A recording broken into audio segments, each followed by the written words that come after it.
વડોદરામાં અસામાજિક તત્વો સામે બુલડોઝર એક્શન। વડુ ગામમાં અસામાજિક તત્વોના ગેરકાયદે બાંધકામને કરાયો દૂર। એનડીપીએસના ગુનામાં સંડોવાલ સલીમ ઉર્ફે સલામત અલી સૈયદ સામે કાર્યવાહી। ચુસ્ત પોલીસ બંદોબસ્ત સાથે કાર્યવાહી કરવામાં આવી। અત્રે નવીનગરી વિસ્તારમાં વડુ ગામે અત્રેની બિન પરવાનગીથી થયેલ બાંધકામ દૂર કરવાની કાર્યવાહી હાલ કાર્યરત છે। જે રીતે અગાઉ તેને નોટિસ પાઠવવામાં આવી હતી, કયા ગુનામાં સંડોવાયેલો હતો?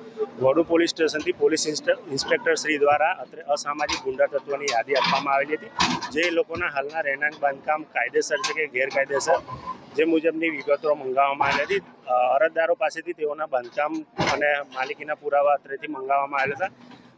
જે હાલ નવીનગરીમાં રહેણાંક વિસ્તારમાં સલીમભાઈ ઉર્ફે સલામત અલી હસનભાઈ સૈયદ નાઓને નોટિસ આપીને માલિકીના પુરાવા મંગાવવામાં આવેલા હતા, પણ તેઓ માલિકીના પુરાવા જમા કરાવવામાં નિષ્ફળ ગયા છે। જેથી આજ 15 તારીખના રોજ તેઓના રહેણાંક મકાનનું બાંધકામ દૂર કરવાની કાર્યવાહી હાલ કાર્યરત